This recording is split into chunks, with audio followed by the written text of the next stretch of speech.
प्यारे बच्चों, क्लास 6 की साइंस की क्लास में आप सभी का एक बार फिर से स्वागत है बच्चों। और हम पढ़ रहे थे चैप्टर नंबर 4 पास पड़ोस में होने वाले परिवर्तन। बच्चों, ये चैप्टर हम लोगों ने कंप्लीट कर लिया है। आज हमें इसका अभ्यास प्रश्न स्टार्ट करना है। तो बच्चों, इस चैप्टर में हम लोगों ने क्या क्या सीखा है उसको हम एक बार फिर से रिवाइज कर लेते हैं। तो हमारे आसपास अनेक परिवर्तन होते रहते हैं, जैसे मंद परिवर्तन, तीव्र परिवर्तन, अनुकूल तथा प्रतिकूल परिवर्तन, नियमित एवं अनियमित परिवर्तन, प्राकृतिक एवं कृत्रिम परिवर्तन।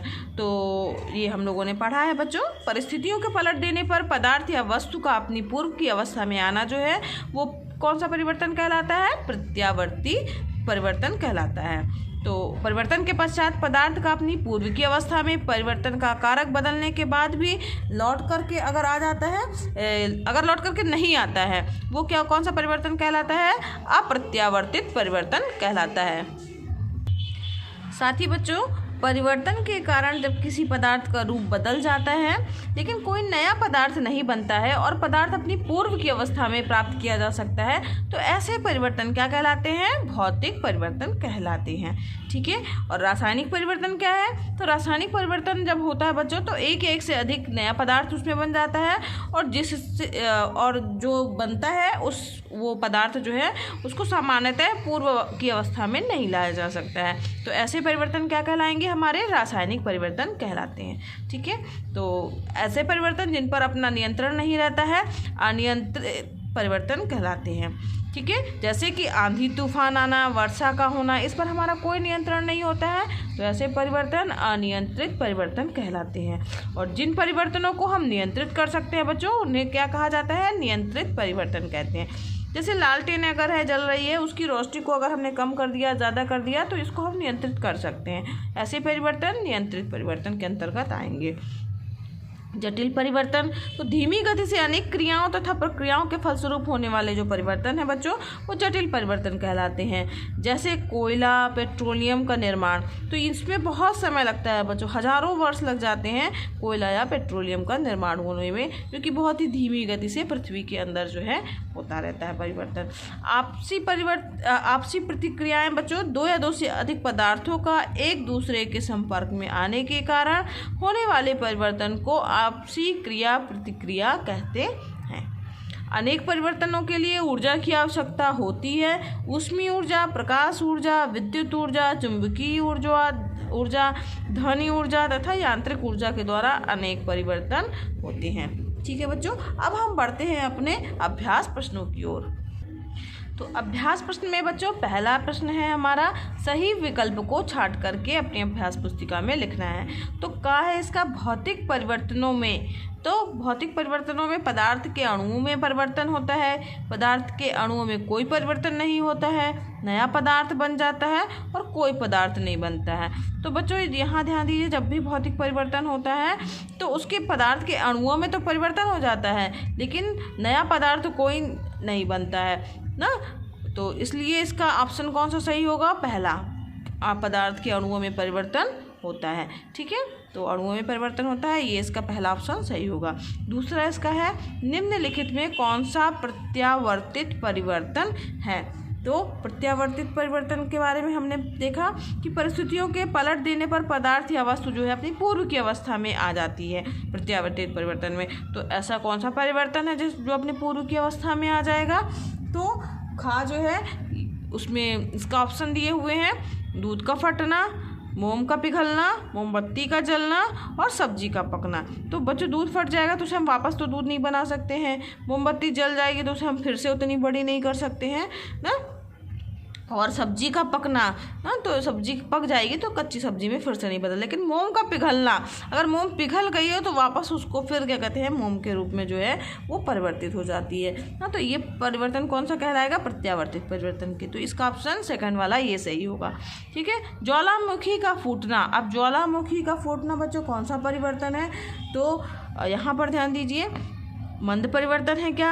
नहीं, बिल्कुल नहीं है। अनुकूल परिवर्तन है? बिल्कुल नहीं है। ज्वालामुखी का फूटना प्रत्यावर्तित परिवर्तन? ये भी नहीं है। अनियमित परिवर्तन के अंतर्गत ये आएगा। अनियमित मतलब ये कि निश्चित नहीं है कि वो हर बार हमेशा या हर साल रिपीट होके फटे, कोई निश्चित नहीं रहता है, इसलिए इसको क्या कहा जाएगा? अनियमित परिवर्तन के अंतर्गत ये आएगा। ठीक है, अब हम आगे बढ़ते हैं बच्चों। रिक्त स्थानों की पूर्ति करना है। तो इसमें बच्चों का, ख, ग, घ 4 रिक्त स्थान 4 दिए हुए हैं और इसमें फिल इन द ब्लैंक्स आपको भरने हैं। तो उसका पहला है गिलास का टूटना। कौन सा परिवर्तन है? तो ग्लास का टूटना। अगर ग्लास टूट जा रहा है बच्चों, लेकिन कांच तो उसका परिवर्तित नहीं होगा ना, कांच तो वही रहेगा।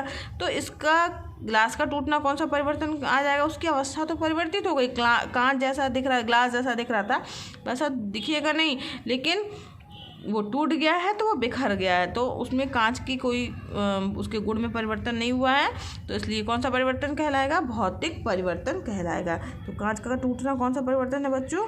भौतिक परिवर्तन है। तो ग्लास का टूटना जो है वो कौन सा परिवर्तन आ जाएगा? भौतिक परिवर्तन। ठीक है, फिर लिखा है भौतिक परिवर्तन में वस्तु के ब्लैंक गुण बदल जाते हैं। तो भौतिक परिवर्तन में जो है वस्तु के बाहरी गुण बदलते हैं। ठीक है, बाहरी गुण बदल जाते हैं। जो परिवर्तन अपनी इच्छा से करते हैं, जो परिवर्तन अपनी इच्छा से करते हैं उसे कौन सा परिवर्तन कहा जाएगा बच्चों? तो जो परिवर्तन अपनी इच्छा से अगर हो रहा है तो उसे, इसका मतलब है कि वो कृत्रिम कहलाएंगे, खुद स्वयं हो रहे हैं, तो उसे क्या कहा जाएगा? कृत्रिम। ठीक है, अब इसके बाद है घड़ी के पेंडुलम का दोलन। घा जो है वो घड़ी के पेंडुलम का दोलन परिवर्तन है। कौन सा है? तो ये उत्क्रमणीय परिवर्तन है। ठीक है, उत्क्रमणीय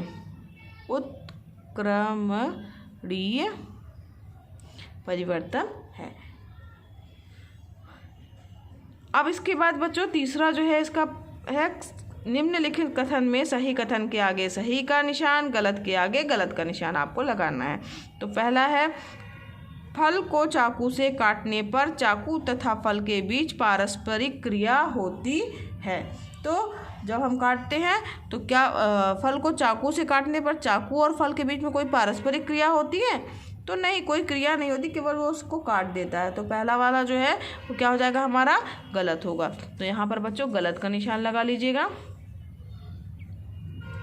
प्रत्येक परिवर्तन के पीछे कोई ना कोई कारण जो है वो अवश्य होता है। जब भी कोई परिवर्तन होता है बच्चों तो उसके पीछे ज़रूर निश्चित रूप से कोई ना कोई उसका कारण तो होगा ही। तो ये हमारा जो दिया गया है वो सही कथन दिया गया है।